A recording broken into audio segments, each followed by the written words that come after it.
So you hear it every week, Chinese models are years behind.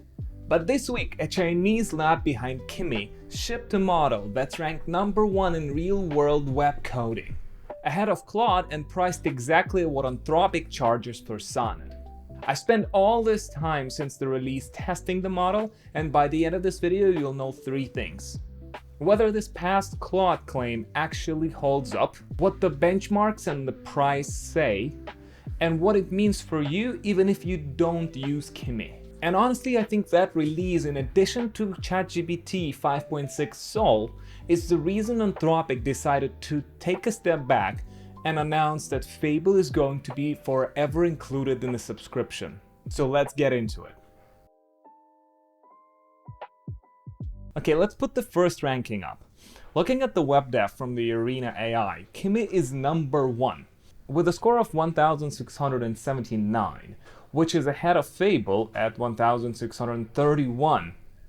And as you can see, it's 3 times cheaper and has 1 million context window. Now you could say, oh, this is just one benchmark. So let's look at something else. Let's look at artificial analysis index. Kimi K3 ranks #3 just behind Fable and GPT 5.6 Sol. You would say, yeah, well, that means it's not as good as, but based on the benchmark, it's what, 5% behind Claude Fable 5? And again, it's ahead of Opus 4.8 and GPT 5.6 Terra. So these results for Chinese labs are unprecedented. It effectively ranks #3 in the world and becomes frontier-level AI model. And even if you never write code, this matters, because before only Anthropic and OpenAI could price their models at this level because they had frontier intelligence nobody could get to. Now this Chinese model released this, and this has a lot of implications. But one of the questions that I asked myself immediately was, is this model actually that good? If it's this good and open, what's the catch? It's effectively close to Fable level performance as Sonnet prices. And I'm already seeing people talking about switching from it. I'm seeing a lot of tweets of people saying that they're turning off Fable and switching to this, just because it's more economically efficient. Now, that doesn't mean that you should be switching, because there's a lot of evaluations in the production systems that you need to do. But you definitely should try it out. You should test it. You see if it fits your purposes. So 3 questions. Did it really surpass Claude? Why is it priced like this? And what does it mean for you? So question 1, did it really surpass Claude? So on this artificial analysis overall index, the all-around score, everyone ranks this. As we've seen, Kimi comes at 57, so ahead of Claude Opus 4.8. And this is the model people pay top dollar for. So yeah, on that index, it's incredible. Now, of course, let's not oversell it. It's just 1 point ahead, and it's just one benchmark, not the overall capability stack.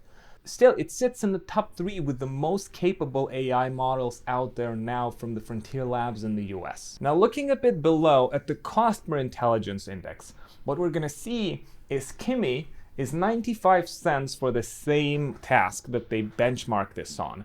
While if we look ahead and see Opus, it's $1.8 and Fable $2.8. Again, it all comes down to, even if it's not as good as they claim, and it's almost there, it's still 3 times cheaper than Fable and 2 times cheaper than Opus. By the way, if this video has been useful to you so far, don't forget to hit that subscribe button. Thank you. Now let's take a look at the weights. So K3 is the biggest model anyone has released so far. It's 2.8 trillion parameters. And it's almost double the old record from a Chinese company, DeepSeek, which was 1.6 trillion. And a year ago, Kimi K2 was 1 trillion. So this is nearly 3 times bigger. But open doesn't really mean that you can run it on your laptop or on your machine. Not even close. At full precision, it needs about 5.6 terabytes of memory. Now, the standard efficient version is 2.8 trillion.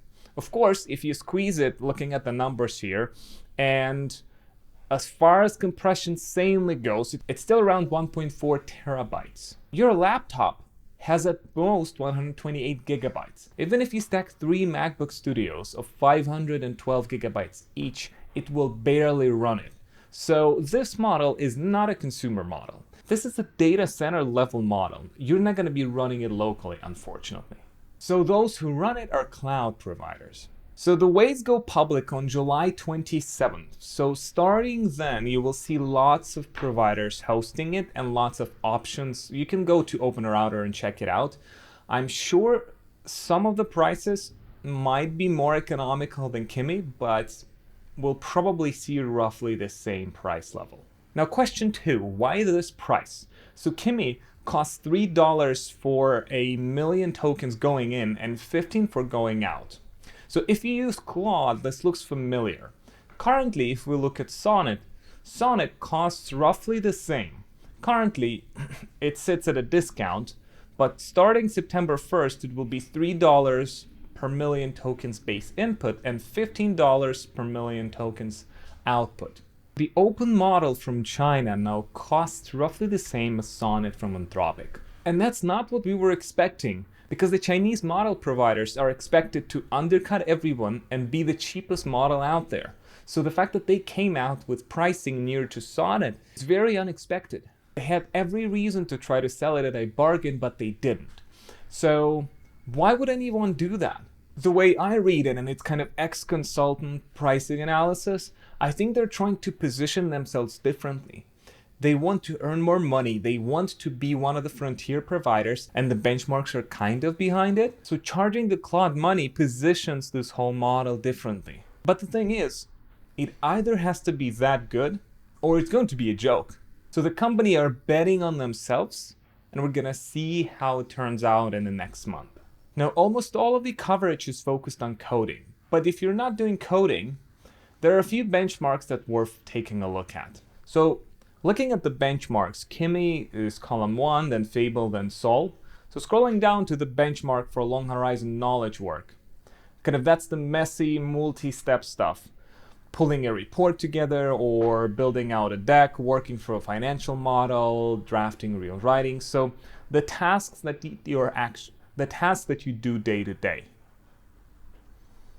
On this benchmark, as you can see, Kimi lands number 2, in between GPT 5.6 Sol and Fable 5. And as we've seen, it does that at a cheaper price. So now the second best option for your day-to-day work is the model that's half the price of Anthropic's Fable 5.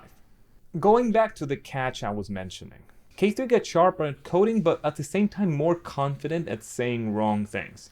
Now, if we look at this artificial analysis index, which measures the hallucination, what's important here is higher is better. It has twice as many more hallucinations as Fable 5, so you have to watch out for that. That said, it's a significant improvement from Kimi 2.6, which had a benchmark of 6. Again, 3 times the improvement. And GPT 5.6 Sol has only 22, while Kimi K3 has 18. So the other thing that's worth mentioning is initially when they released it, they only had a max thinking available. Now they've added a standard and high, but still, of course, you would use max for the most capable work, especially with a model that you feel like might not be as good as they claim it to be.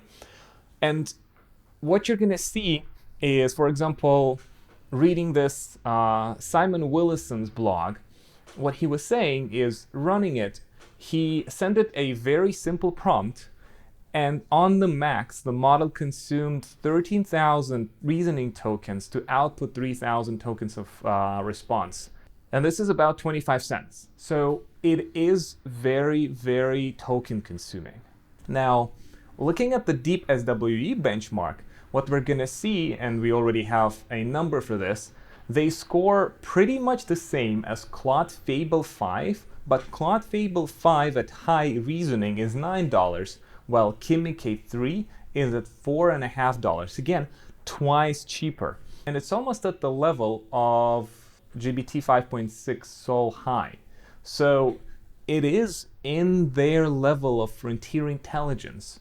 So the more benchmarks we see, the more analysis and work I do on this model, the more I can confirm that directionally, and most likely it is in the area of being between Fable 5 and Opus 4.8. Again, for a Chinese lab, wow. Moreover, the launch week was so slammed that a lot of people experienced issues with the capacity errors. And even more than that, I'm seeing the new tweet from them. They're pausing new subscriptions to be able to deal with this demand. Yeah, that's expected. Before, nobody was using this as much in the world, and now it's in the top 3. And of course, it makes sense if it's in the top 3 in the world. In the last few years, they probably weren't that popular, and now everybody's trying to use it. We'll see how they deal with that. So, did China just surpass Claude Opus? On the benchmarks, yes. On the whole list of models, no. Fable 5 and GPT 5.6 Sol are still ahead. But the score isn't really the point here. The point is that no longer only US frontier labs are selling to you frontier intelligence. Now at the price of Sonnet, Chinese lab is selling capabilities almost at the level of Fable 5. And you will feel the impact whether or not you will use Kimi in the end, because the downward pressure on the price because of that is going to be significant. And we're already seeing that. As I've mentioned, Claude announced that they're going to keep Fable 5 in the subscriptions forever starting July 20th, even though they were always saying that it's going to be temporary, they're gonna stop it, and they've continued prolonging it, mostly because of GPT 5.6 Sol, but now that Kimi K3 came out, they announced that it's gonna stay forever. So they are definitely feeling the competition and the pressure. Now, what do you actually do? What I would suggest is try it out. Go and subscribe once they unpause the subscriptions, and try using it for generic work. Try to see how it feels for you. But of course, it's a Chinese lab, so if you don't want to use it and you're afraid about your data, you can wait until July 27th when the weights come out, and you can subscribe to some US hosted cloud provider or to Open Router. So back where we started. Chinese labs are years behind in their AI systems. That's no longer the case. You can retire that line for good. So the takeaway is that no longer US labs are the only ones releasing frontier models and getting to price these frontier models. So it's good for us consumers. We're gonna see downward pressure on the prices, potentially better prices and usage limits in those subscriptions. I'm really excited on where AI models are heading into the future. So I already see that, for example, Qwen just announced the 2.4 trillion Qwen 3.8 model is coming out soon. No benchmarks are available yet, but we're gonna be making a video on that as well. So if you're interested, subscribe and I'll see you in the next one.